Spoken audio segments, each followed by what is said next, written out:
আসসালামু আলাইকুম viewers, জাইস cooking studio থেকে আমি ফারজানা। আজ আবারও এসেছি একটি মজাদার শাহি ফ্লেভারের সবজি নিয়ে। আজ করে দেখাবো ফুলকপি আলু দিয়ে খুব মজাদার একটি শাহি সবজির রেসিপি। এই সবজি ছোট বড় সবাই খুব মজা করে খেয়ে নেবে।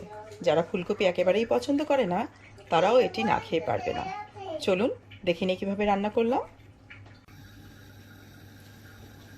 ফুলকপি আর আলু দিয়ে শাহি স্বাদ আর ফ্লেভারের এই মজাদার সবজিটি রান্নার জন্যে প্রথমেই আমি একটি বড় সাইজের ফুলগুলোকে কেটে একটু লবণ দিয়ে খুব হালকা করে সেদ্ধ করে নিয়েছি। আর এখানে কিছু আলুগুলোকে প্রায় 40 থেকে 50% মতো সেদ্ধ করে খোসা ছাড়িয়ে দুটুকরো করে নিয়েছি। এখানে আমি সামান্য ফুড কালার দিয়ে দিয়েছি। এখন এই ফুড কালার দিয়ে এই হাফ সেদ্ধ আলু আর হাফ সেদ্ধ ফুলকপিগুলোকে একটু ভালো করে মিক্স করে নেব। ফুড কালারে আমি ফুলকপি আর আলুগুলোকে মেখে নিয়েছি। এখন এগুলোকে আমি একটু তেলে হালকা ব্রাউন করে ভেজে নেব। চুলায় একটি প্যানে আমি তেল দিয়ে দিয়েছি। এখানে আমি আগে বলে রাখি, এই রান্নায় আমাকে কিছুটা পেঁয়াজ বেরেস্তা লাগবে। এই তেলটায় আমি কিছুটা পেঁয়াজ বেরেস্তা আগেই করে নিয়েছি। এই ফুলকপি আর আলু ভাজার জন্যে আমি পেঁয়াজ বেরেস্তার তেলটাই ব্যবহার করছি। তেলটা গরম হয়ে গেছে, এখন ফুলকপি আর আলুগুলোকে তেলের মধ্যে ছেড়ে দিচ্ছি। ফুলকপি আর আলুগুলোকে কড়া আছে হালকা নেড়ে চেড়ে ভেজে নিতে হবে। এগুলোকে এই পর্যায়ে লবণ দেওয়া যাবে না, আর চুলার আঁচটাকে কড়া রাখতে হবে, তা না হলে ফুলকপি খুব বেশি সেদ্ধ হয়ে যাবে, ভর্তা হয়ে যেতে পারে। তাই কড়া আছে এগুলোকে একটু গায়ে পোড়া দাগ লাগা পর্যন্ত ভেজে নিতে হবে। ফুলকপিগুলো আমার হালকা করে ভাজা হয়ে গেছে, আমি তুলে নিচ্ছি ফুলকপিগুলোকে অপর একটি বউলে। এই রান্নার জন্যে আমি একটি মশলা বানিয়ে নিয়েছি। এখানে আমি বলেছি আগেই যে আমার পেঁয়াজের বেরেস্তা লাগবে। আমি এখানে 1 মুঠো পেঁয়াজের বেরেস্তা, একটি পাকা টমেটো আর 2 টেবিল চামচ টক দই একসাথে একটু পানি দিয়ে ব্লেন্ড করে নিয়েছি। এখন এই মশলার এই মিশ্রণটিকে আমি দিয়ে দিচ্ছি তেলের মধ্যে। মশলার মিশ্রণটি আমি দিয়ে দিলাম। এর সাথে আরও দিয়ে দিচ্ছি 1 টেবিল চামচ আদা এবং রসুনের পেস্ট, 1 চা চামচ পরিমাণ জিরার গুঁড়া আর 1 চা চামচ পরিমাণ ধনিয়ার গুঁড়া।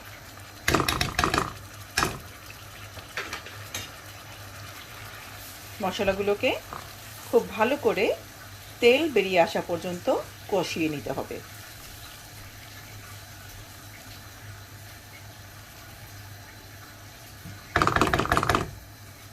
প্রয়োজনে খানিকটা পানি অ্যাড করে নিব। এই পর্যায়ে দিয়ে দিচ্ছি 1 চা চামচ পরিমাণ লবণ, লাগলে পরে অ্যাড করা যাবে। মশলাগুলোকে খুব ভালো করে কষিয়ে নিতে হবে। আমি সামান্য পানি অ্যাড করে দিয়েছি, হাফ কাপের মতো। ভালো করে সময় নিয়ে মশলাগুলোকে কষিয়ে নিতে হবে তেল উপরে উঠে আসা পর্যন্ত। মশলাগুলো কষানো হয়ে গেছে, তেল বেরিয়ে এসছে দেখতে পাচ্ছেন। এর মাঝে এখন ভেজে রাখা আলু আর ফুলকপিগুলোকে দিয়ে দিতে হবে। আমি সবগুলো আলু আর ফুলকপিকে আমি এর মাঝে দিয়ে দিচ্ছি। ভালো করে মশলার সাথে মিশিয়ে নিতে হবে। খুব ভালো করে মশলার সাথে ফুলকপি আলুগুলোকে মিশিয়ে নিলাম। এই পর্যায়ে দিয়ে দিচ্ছি 1 চা চামচের মতো কালো গোলমরিচের গুঁড়ো। আপনারা চাইলে সাদাটাও দিতে পারেন, আমার কাছে নেই, আমি কালোটাই ব্যবহার করছি। ভালো করে আরেকটু মিশিয়ে নিব। গোলমরিচের গুঁড়োগুলোকে ভালো করে মিশিয়ে দিয়েছি। এই পর্যায়ে এখন অ্যাড করতে হবে 1 টেবিল চামচ চিনি, খাবারের স্বাদটা আরও বাড়ানোর জন্য চিনিটা অবশ্যই দিতে হবে। দিয়ে দিচ্ছি 1 চা চামচের মতো শাহি একটা গরম মশলার গুঁড়ো। দারুণ একটা সুন্দর ফ্লেভারের মাছ থেকে বেরোবে। এই মশলা গুঁড়োর রেসিপিটি আমার চ্যানেলে দেওয়া আছে, চাইলে আপনারা দেখে নিতে পারেন, নইলে বাজারে কেনা যে কোনো গরম মশলার গুঁড়ো ব্যবহার করতে পারেন। আর দিয়ে দিব কয়েক ফোঁটা কেওড়া ওয়াটার। এতে করে এর ফ্লেভারটি অসাধারণ হবে। এখন এগুলোকে নেড়ে ঢেকে রান্না করব আর 5 মিনিটের জন্য। ফিরে আসছি 5 মিনিট পর।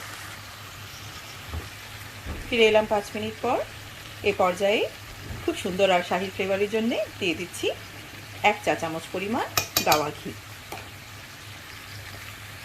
আর দিয়ে দিব কয়েকটি আস্ত কাঁচামরিচ। শাহী খাবার আসলে খুব বেশি ঝাল হলে খুব স্পাইসি শাহী খাবারের মধ্যে যায় না, শাহী খাবারগুলো খুব ডেলিকেট হয়ে থাকে। আর খুব বেশি ঝাল হলে শাহী খাবারের যে একটা স্বাদ এটা নষ্ট হয়ে যায়। আপনারা চাইলে কাঁচামরিচগুলোকে একটু চিড়ে দিতে পারেন, আমি আস্তই দিচ্ছি একটু ফ্লেভারের জন্য। এখন এদিকে ঢেকে রাখবো আর 5 মিনিটের জন্য। চুলার আঁচটিকে একেবারে লোতে নিয়ে এসেছি এই পর্যায়ে। ফিরে আসছি 5 মিনিট পর। ব্যাস, আমার রান্না কমপ্লিট হয়ে গেল দারুণ স্বাদের শাহী ফ্লেভারের ফুলকপি এবং আলু দিয়ে শাহী সবজি। আমি এটিকে একটি সার্ভিং ডিশে তুলে নিচ্ছি। তৈরি হয়ে গেল দারুণ স্বাদের শাহী ফ্লেভারের ফুলকপি আলুর সবজি। দেখুন দেখতে কতটা লোভনীয় লাগছে। গার্নিশ করার জন্য ওপর দিয়ে একটু দিয়ে দিচ্ছি পেঁয়াজের বেরেস্তা। একটু হাত দিয়ে গুঁড়ো করে দিচ্ছি। ব্যাস, পোলাও, পরোটা, নান রুটি কিংবা ভাতের সাথে খেতে লাগবে অসাধারণ। শুধু বড়রা নয়, বাচ্চারাও খুবই পছন্দ করে এই সবজি খেয়ে নেবে। আশা করি আমার আজকের এই রেসিপিটি আপনাদের ভালো লেগেছে। যদি ভালো লেগে থাকে বাসায় অবশ্যই ট্রাই করবেন। আমাকে কমেন্ট বক্সে কমেন্ট করে জানাবেন রেসিপিটি কেমন লাগলো। আর আমার চ্যানেলে গিয়ে চ্যানেলটিকে লাইক, শেয়ার এবং সাবস্ক্রাইব করার অনুরোধ রইল। ফিরে আসবো আরেকটি রেসিপি নিয়ে। আসসালামু আলাইকুম।